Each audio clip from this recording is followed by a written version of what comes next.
Donc bonjour à tous, nous nous retrouvons donc à Carantec avec les pingouins dans ma cuisine pour démarrer une recette sucrée aujourd'hui. Voilà, donc j'espère que tout va bien pour vous, que le confinement se passe pour le mieux aussi.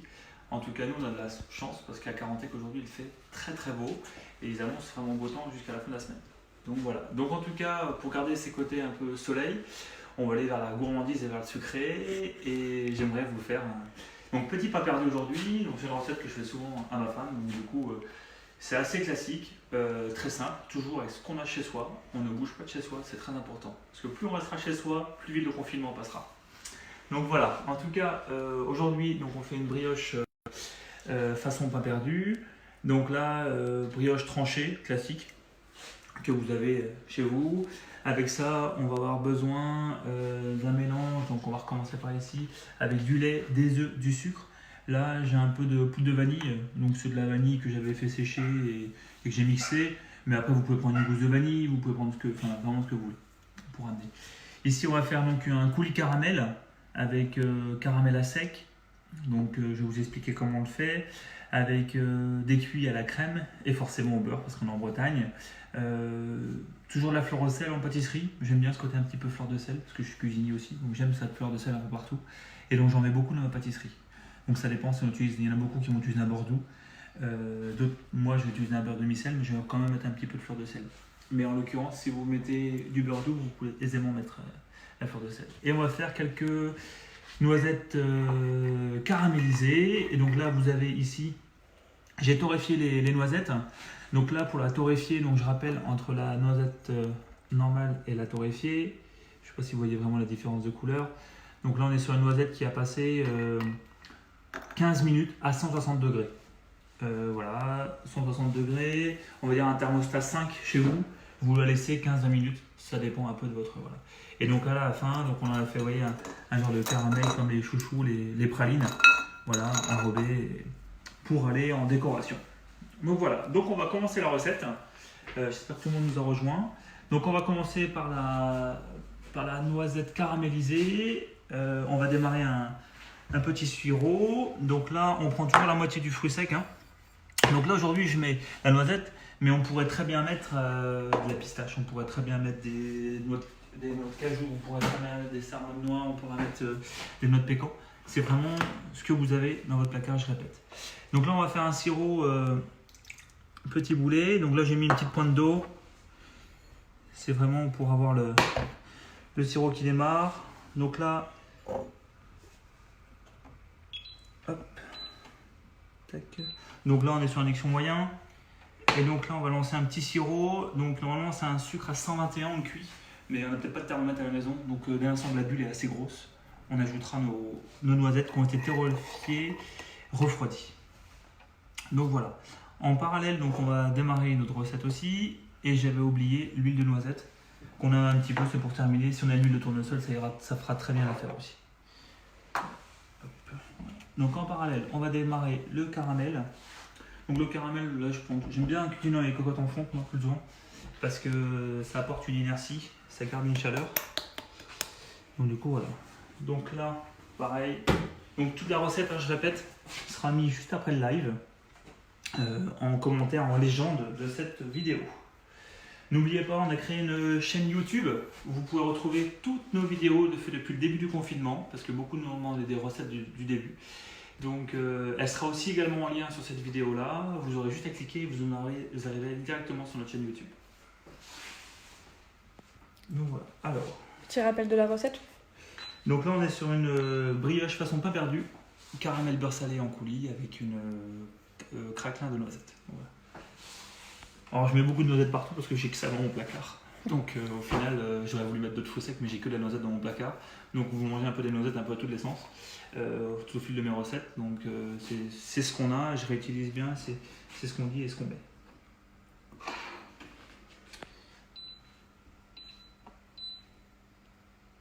Donc voilà. Alors, donc le caramel va se lancer. Donc là, on peut le mettre assez soutenu, assez fort. Voilà.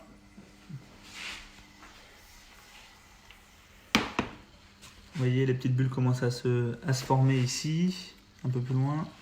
On va juste éviter qu'ils massent. on va le mélanger 2-3 fois. Ajouter. Vous voyez les grosses bulles apparaître. Le but là, on veut pas de coloration. Hein. Donc là, on laisse bien fondre. Gabriel toujours présent. C'est mon plus grand fan du coup. Finalement. Voilà, il te dit que décidément, c'est que des recettes qui ont marqué son parcours de cuisinier. Ouais, bah c'est les choses que je connais et que je maîtrise. Hein. Forcément, Gabriel, les choses les plus simples des fois. Donc, voyez, donc là, on est sur un petit sucre gros boulet. Là. Donc voilà, vous voyez, le but était de cuire le sucre, c'est assez rapide. Hein. Et souvent, il est important de faire des petites quantités pour pas que on obtient, pour pas que ça masse. Voilà, donc là, ici, donc là les petits là, on a hors du feu, on a ajouté nos noisettes froides. Donc là, ça va faire penser un peu à la bétonnière qui est sur les fêtes foraines un petit peu. Donc là, on va sabler la noisette. Donc en fait, on va faire cristalliser complètement le sucre et on va le faire blanchir complètement. Voilà, jusqu'à ce que ça se refroidisse bien. Donc en parallèle, on surveille bien notre caramel. Comme là, il y a un peu de masse. Ah. Bah, décidément. Et donc là, ça fait toujours grincer un peu les dents. Voilà, vous voyez, là, on appelle ça sabler la noisette. Et donc là, vous voyez, il y a ce côté un peu, le sucre a enrobé la noisette. Et le but va être de la colorer progressivement.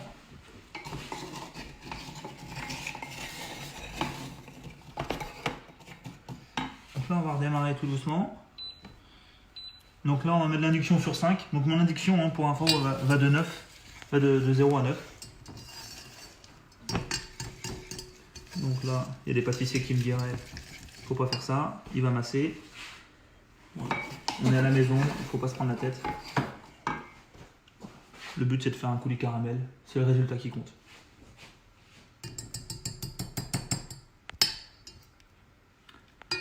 Donc là, prendre quelque chose aussi assez soit couleur inox, soit blanc à l'intérieur, comme ça on voit bien la couleur de notre caramel. Sinon, il y a une petite astuce hein, pour maîtriser la couleur de votre caramel. Vous prenez un petit bout de papier sulfurisé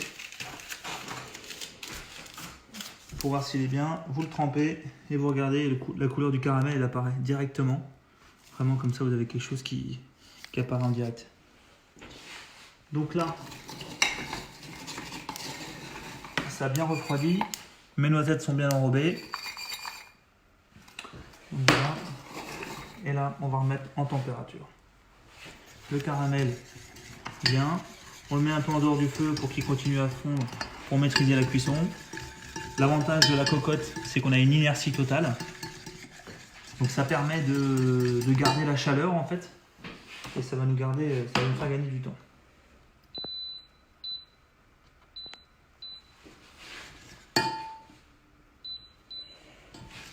Je confirme, ça sent très bon. Voilà. Ah bah, madame elle préfère les recettes sucrées. Malgré tout, elle a mangé le rouget direct après le live. Hein. Elle l'a pas laissé traîner. Hein. Non. Vous voyez, là ça vient. Donc on va pousser un peu plus la cuisson parce qu'on veut un caramel qui a de la couleur. Le but, c'est d'enlever ce côté un peu sucré. Donc là on remue en même temps en parallèle. C'est un peu en simultané, mais c'est une recette, le côté là qui est un peu plus long. Et donc pour répéter, si on voulait mettre de la pistache, il faut les mettre à la fin. Parce que la pistache est très très gras et ça rejette de l'huile. Donc là, on avance sur notre caramel. Vous voyez, il fume un petit peu. Alors si vous avez un doute, vous replongez toujours votre même papier, vous voyez, et la couleur commence à aller un peu plus loin.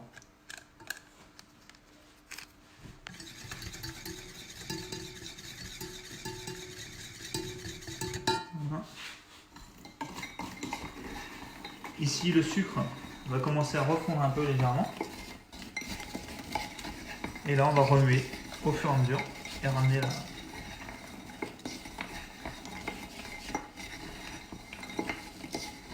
Vous voyez, le sucre va commencer à enrober. Donc adapter le récipient, hein, voilà, donc ça enrobe. Ici, ça vient.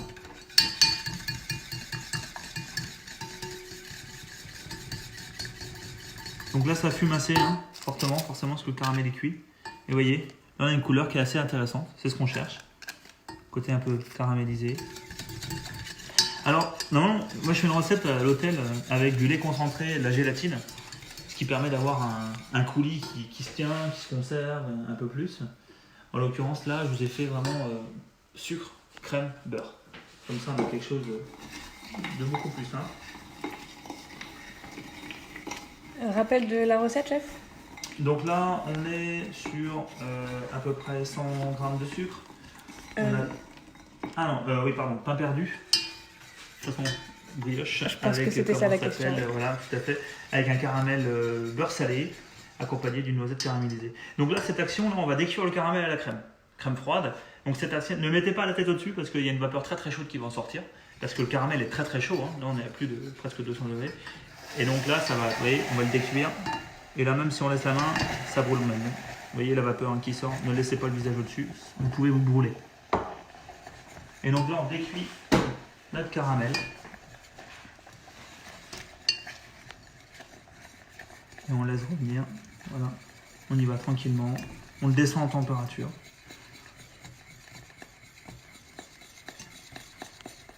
Mais il va s'épaissir un peu forcément parce qu'il va refroidir. Hop. Ça, on peut le faire toujours hors du feu.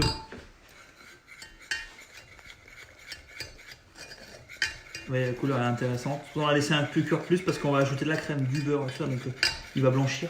Le but, c'est... Donc on laisse tourner un peu comme ça. En parallèle,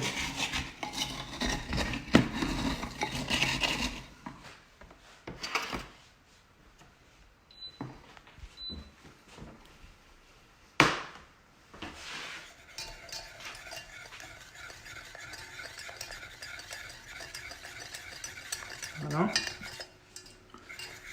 Comme on a mis le fouet dedans, c'est facile.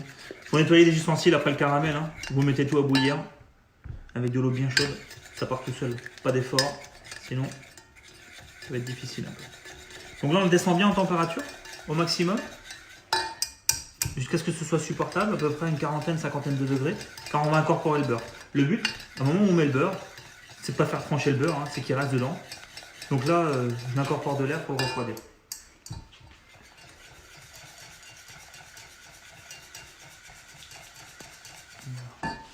Et donc là, on va mettre le beurre en parcelles. Je me disais, ils ont bien de la chance quand même parce que tu leur donnes plein de conseils, mais moi, tu me donnes pas tous ces conseils là. tu me laisses galérer à nettoyer les fouets. Au final, j'apprends les choses à ma femme en même temps en faisant les lives. C'est ça.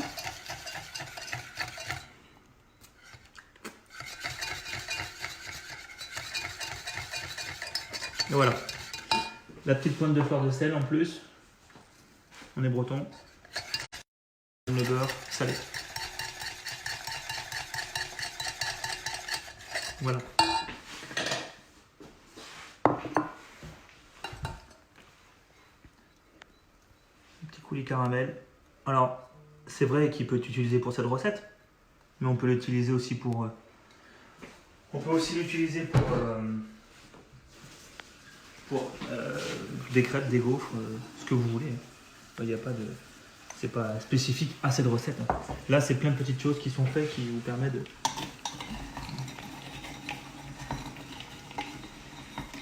Alors, là, nos noisettes, on les remue un petit peu de temps en temps. Voilà, elles vont être faites tout au long de la recette. Voilà. Voilà. Alors, on va laisser venir. En parallèle, on va faire notre appareil à pain perdu. Alors, aujourd'hui, j'ai fait de la brioche. Si vous avez du pain rassis, c'est la même chose. Vous pouvez faire exactement la même chose. Il n'y a pas de... Vous pouvez exactement prendre les mêmes éléments, vous faites le même bouillon et vous pourrez réutiliser vraiment votre pain. Le but, c'est de faire un bouillon de trempage. Donc là, on va être sucré. Donc là, on va être sur 3 œufs, 50 g de sucre, un peu de poudre de vanille. La poudre de vanille, c'est la vanille que j'ai mixée. Vous pouvez mettre un peu de rhum si certains veulent. On peut mettre n'importe quelles épices dedans aussi. On peut mettre du 4 épices, on peut mettre de la muscade. C'est vraiment selon votre goût. C'est ce que vous avez. On répète, c'est bien ce que vous avez. Donc là, on voit hein, le sucre a fondu totalement et on commence à les enrober. On les enrobe progressivement, on fait des chouchous quoi. J'ai pas de bétonnière dans la cuisine, malheureusement. Sinon, on va la tourner toute seule. Alors sur l'induction, des recettes comme ça peut un peu fausser l'induction. Il y en a un peu peur parce que ça vous donne un coup de chaud. Donc n'hésitez pas à alterner entre les feux. Autrement, on va se mettre en sécurité toute seule. Alors.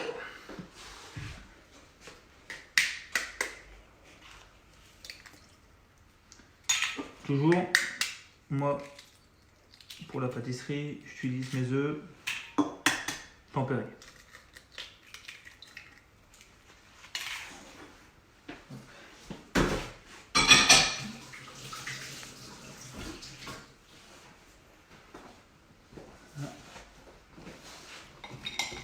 Donc on n'oublie pas nos noisettes, hein, on remet tout le temps.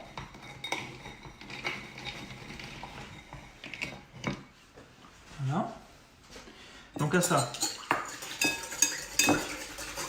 Donc ça c'est toujours pareil, hein, recette de pâtisserie assez simple. Ça je l'ai fait avec ma fille, donc on mélange 50 g de sucre, on blanchit un peu les œufs.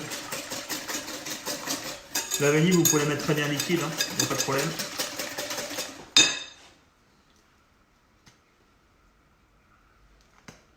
Voilà, c'est assez puissant donc.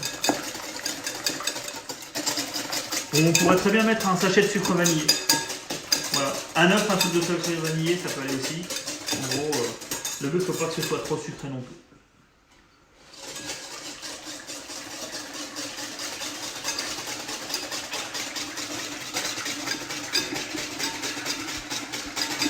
Alors on a la question ultime de est-ce que les œufs se conservent au frigo ou à température ambiante?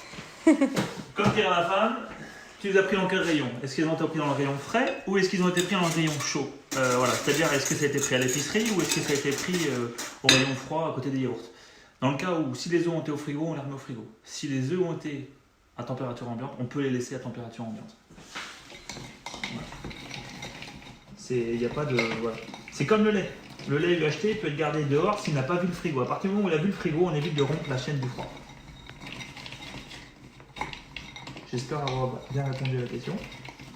C'était une question de Thaïs. Ah. Bonjour Thaïs.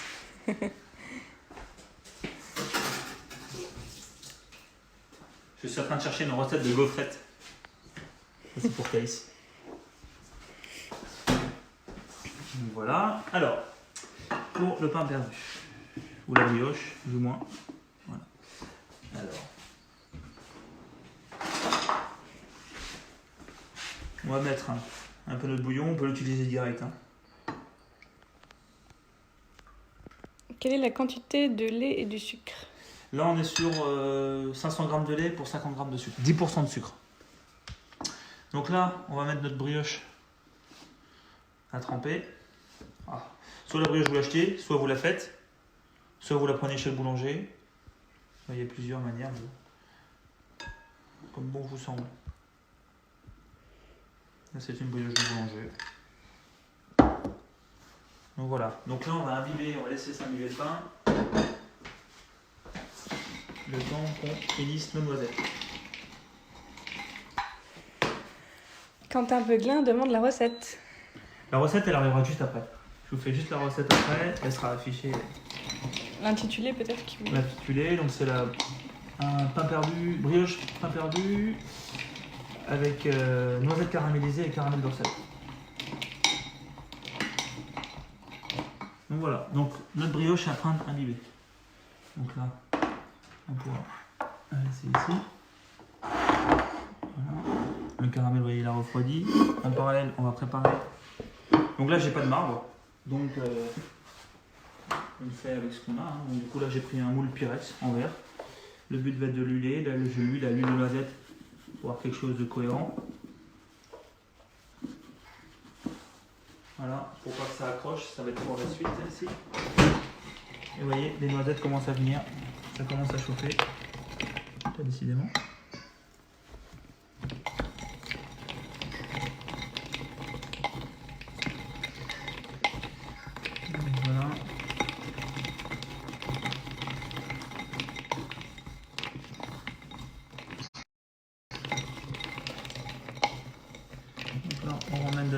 température.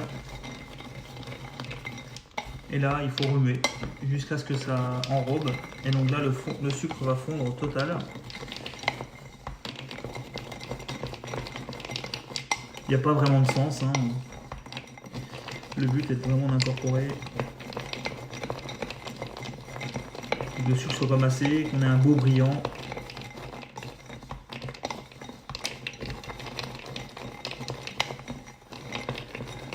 Ah non, non, Thaïs, c'est pas moi qui fais la vaisselle. Hein.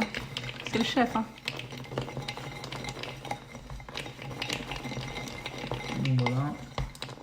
Donc là, il commence à venir. Tu as le bonjour de Patrice Joss. Ah, je renvoie le bonjour. En tout cas. Alors, là.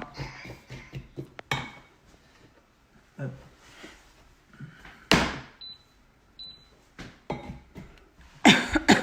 Voilà, le sel. Voilà. Et donc là, on regarde en même temps, hein, là, notre pain est en train d'imbiber. Hein. Il imbibe plutôt bien.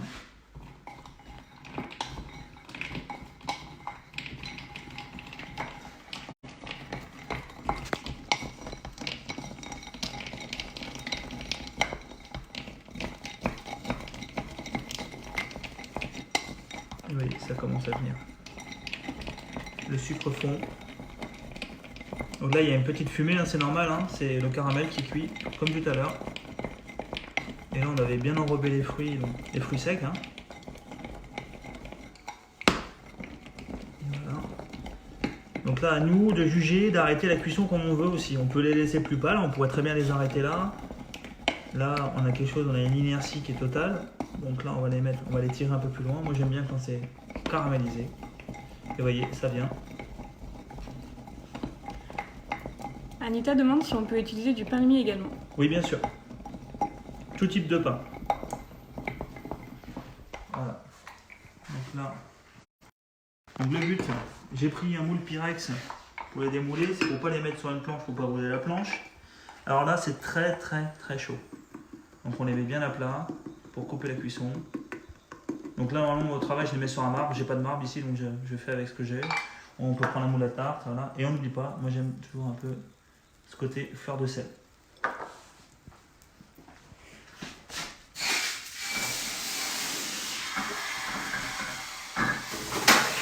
Donc là, attention, c'est très chaud. Voilà. Donc, on va les laisser refroidir. Voilà. En parallèle, on va passer un peu à l'étape finale de la recette, qui est de toaster le pain. Donc là, on remet du beurre, hein. On aime le beurre. Je traverse la France, mais j'aime toujours autant de beurre. Voilà. Alors, donc là, un beau beurre noisette.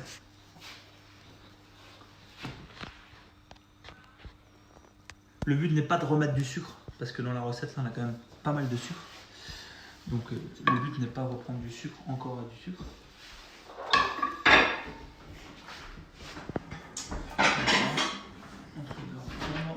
On va préparer de quoi éponger notre pain.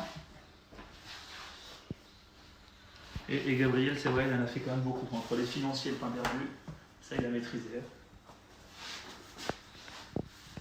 En tout cas, Quentin est très content de tes recettes et il en fait également sur Instagram.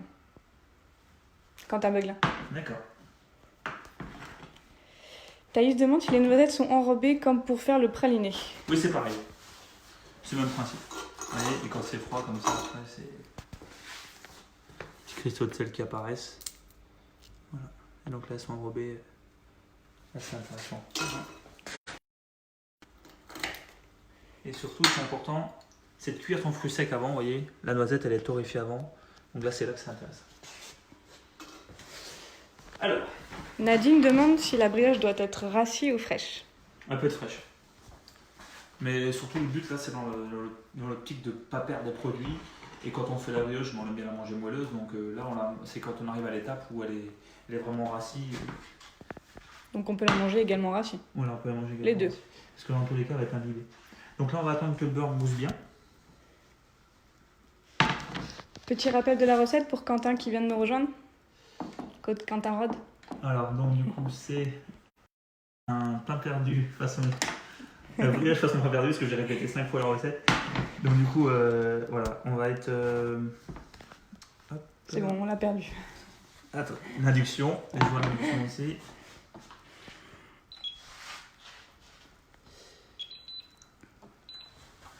Donc c'est une brioche façon pas perdue, caramel beurre salé et noisettes pralinées.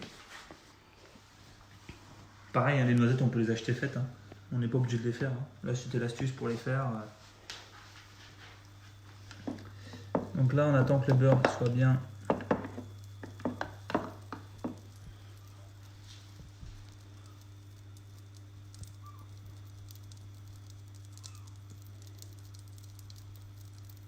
On va le laisser bien mousser.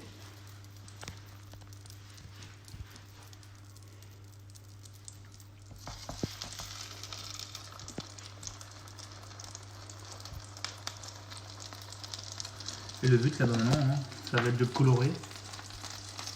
Là on va le colorer, ça colore assez vite, hein, vous voyez. Donc là le beurre était bien chaud. Il faut du beurre, soit généreux. Hein.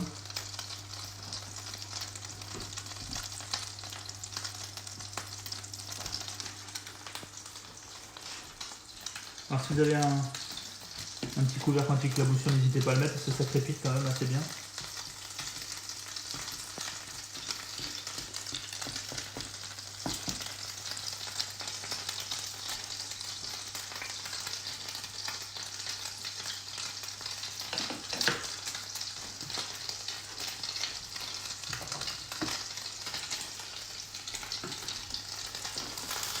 Alors on a des réclamations de petits chevalets pour avoir la recette dessus en cours du vidéo à chaque fois. Ah ok. Bah c'est pas évident hein, encore. Je maîtrise pas encore assez le. Voilà. Donc voilà.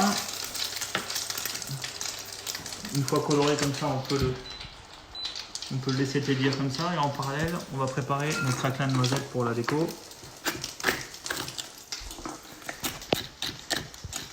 Ouais, ça va amener du croquant un peu. Si on a de la glace vanille, n'hésitez pas. Ah. On pourrait mettre de la glace vanille hein, dessus. Là j'en ai pas en l'occurrence, donc ce sera sans glace. Mais le but c'est d'avoir un peu ce côté un peu sucré de la noisette. Ça sent très bon. Voilà, on va laisser colorer un petit peu.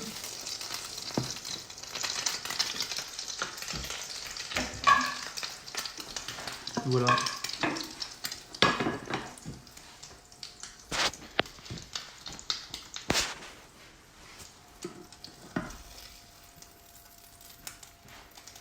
Ouais, on l'éponge un petit peu pour la bonne conscience. Hein. Pour se dire qu'on va pas manger que du beurre. On pourrait le ressaupoudrer un tout petit peu, tout simplement. Mais moi j'aime pas trop le sucre donc voilà. Là vous mettez une bonne boule de glace vanille ou une pomme crue, un tour de caramel, filant, et c'est joué. Et voilà. C'est pour la petite portion sucrée. Rien de plus, voilà, au goûter ça peut être très très bien. Donc voilà. Mais en tout cas, j'espère que ça vous a plu, cette petite recette. Retrouvez-moi en tout cas dimanche prochain. Et là, dimanche prochain, ce sera une recette salée. Donc je fais toujours salé sucré. Et là, ce sera des gnocchis avec un pesto cresson de la femme Carmen. Car je pensais faire avec des ours, mais on n'a pas le droit d'aller en forêt en chercher. Donc du coup, malheureusement, ce sera du cresson. Mais c'est tout aussi bien. Ça montre qu'on peut utiliser nos produits locaux avec ce qu'on a. Et donc là, ce sera le cresson de la ferme avec Benoît que je vais faire un pesto avec, tout simplement, et gratiné au parmesan. Donc voilà, en tout cas je vous dis bonne journée à vous, bon après-midi ensoleillé et surtout restez chez vous.